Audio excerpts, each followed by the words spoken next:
Hey guys, this is JB back with another The Dragon Prince spoiler discussion, and I will be discussing episode 2 from season 2 titled Half Moon Lies. So let's jump right into it. We pick up right where we left off from the previous episode where Soren is about to attack Rayla. And then in complete Soren fashion, he's like, oh, this is not sporty enough. I need to do it when she's awake. It's revealed that Rayla actually was awake, that, when she grabbed that flower, it was so that it would prick her to keep her awake because she knew what was going on. So then her and Soren start duking it out. And then Claudia kind of joins in. And then Callum appears and says, guys, stop doing this. We're all friends here. Let's talk about this in the morning. And so everyone agrees, like, okay, if we can fight in the morning, then we do it in the morning. Then we jump to Viren and this mirror. So he, goes back to this mirror. It's just like, I'm going to figure you out today, type thing. And so we go back to the next day. And essentially, Claudia and Soren is trying to convince the two princes to come back to Katalis. And so, they're trying to convince them to do that.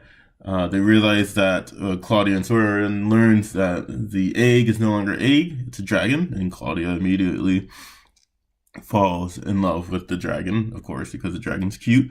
And then Soren, and trying to convince him to come back, says like, oh, your father misses you, he wants you to come back. And Claudia doesn't like this, and Rayla also is like, ooh, I know you're lying because I know the father's dead.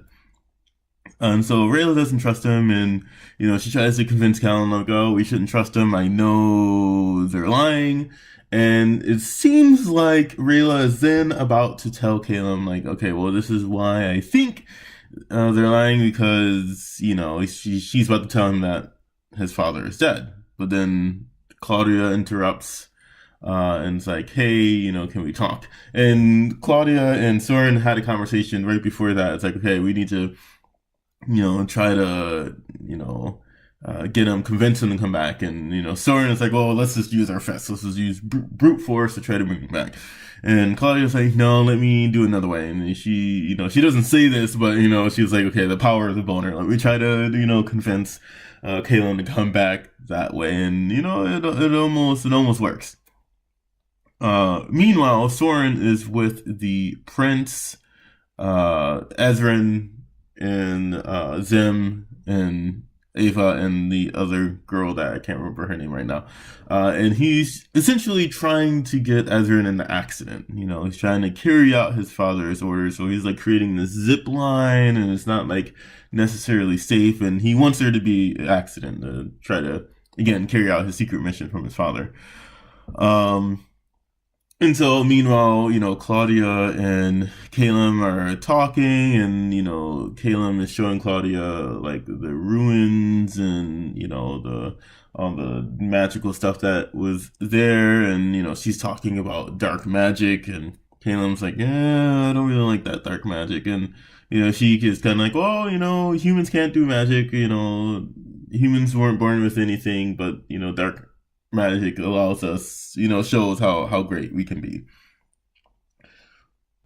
Meanwhile, Rayla meets with the Moon Mage, and, she was like, I'm struggling with something. And the Moon Lady, she, again, does this, like, talking about the moon and the illusion, and, how there's a shadow side and a side you can see. And it's almost like, yeah, sometimes you have to lie. And, and Rayla is like, nah, I don't want to lie. Caleb is my friend. And, I don't want to lie. And so then, and then a funny random thing is, the Moon Mage drops a line about, like, how Rayla reminds her of her first three husbands. So apparently she's had at least 3 husbands. So there's that. We go back to Viren, and he takes this truth serum. He like pours it in his eyes, which seems really intense to try to see what the mirror is. And the mirror, it doesn't look anything special. It looks like the mirror. So he throws a little tantrum, throws fire around, and then he, extinguishes the fire, and then realizes in the dark that the mirror started to light up and it started to show a different place. So this is like some type of mirror portal, but it's showing a different place.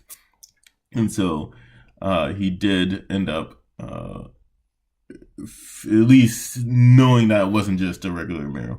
And then the last part of the episode is Caleb and Claudia's date that they had set up to see the moon Naxos.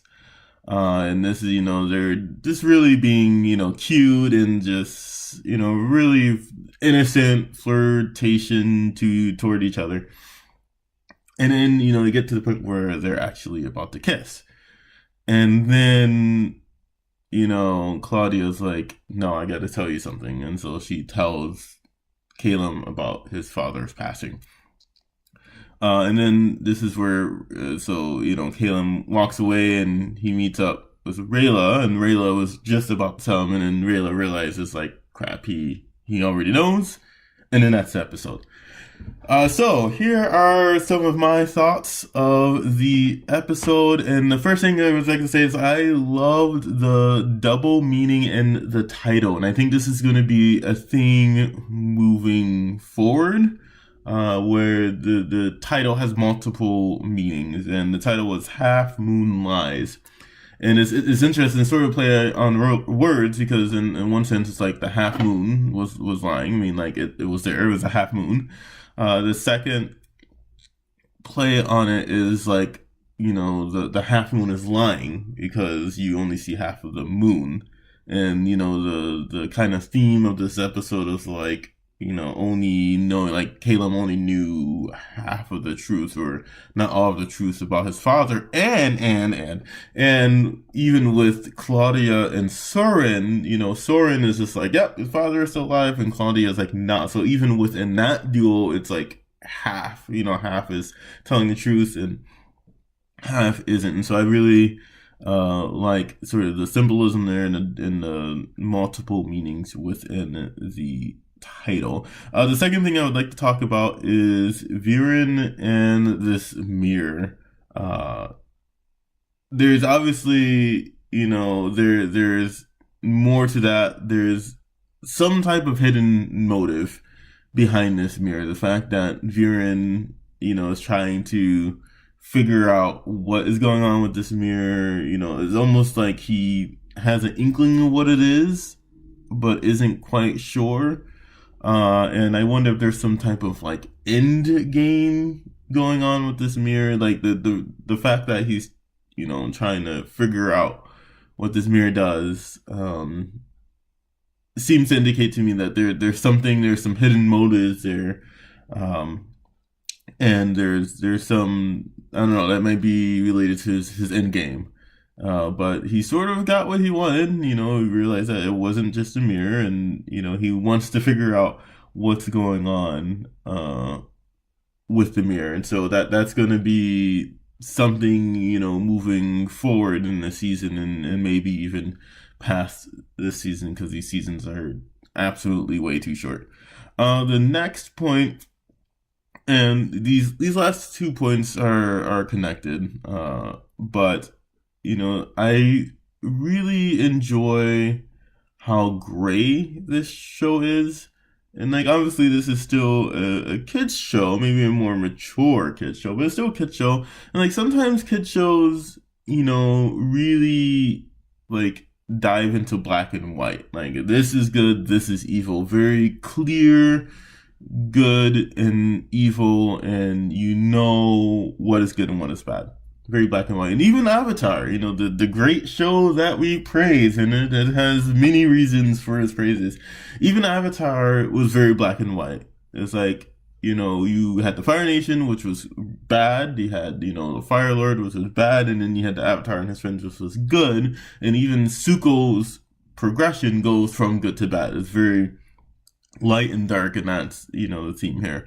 But I like how this show is definitely a lot more gray, and it dives into the more gray kind of neutral ness in this. And the first way we see this is with Claudia and Soren. Claudia and Soren is straight up gray. They're not necessarily good or bad. They're definitely really gray. And if I were thinking this in terms of like D&D, I'd say like they're lawful neutral. And what I mean by that is like, yeah, they're very not good or bad, but they're very lawful to what they think is true. And so obviously they're lawful to their father, and so they want to carry that out, even if that means being a little bit gray. And so even, Soren, it's like he doesn't want to kill the princes in the accident, and he doesn't necessarily want to lie to, Caleb about, his father still being alive. But he's like, this is what needs to, this is what needs to get done, and so he's okay with doing that. Or even like, Claudia, who, especially with her interaction with Caleb and like that kind of romantic angle there, it seems so like, yeah, it seems so pure, that there's no ill intentions there as far as that romance, or at the very least based on what has been presented to us so far. And so we know, like, Claudia definitely has that good, innocent side, but she also deals with this dark magic. And you see this conversation between her and Caleb, and he's like, yeah, you do that dark magic, I don't really, I'm not about that. And it's interesting, like, her response to that. It's like, well, humans weren't born with anything, and, by doing dark magic, we show that even though we were born with nothing, we can still do something. We can still contribute to this world. And this is going to be a theme moving forward in this season. And I kind of like how, the writers are digging into this a little bit. This, like, especially the thing with dark magic, which is, on face value, it seems, like very, like, dark. It seems bad, evil. But there is something, like, well, there's some grayness to it. It's not just dark. There's grayness to it. And, like, especially with Claudia being, at times so innocent, even, when she's talking like, yeah, we just squish things to get the magic out of them. And then, like, she kind of like nods peacefully to the bird. It's like even in that interaction is just like very gray. And I like that. I like that diving into this grayness and working through that. And similarity, the same with the Moon Mage's advice to Rayla. And I want to touch on this a little bit too, a little bit more. And like that, even her advice to Rayla was very gray.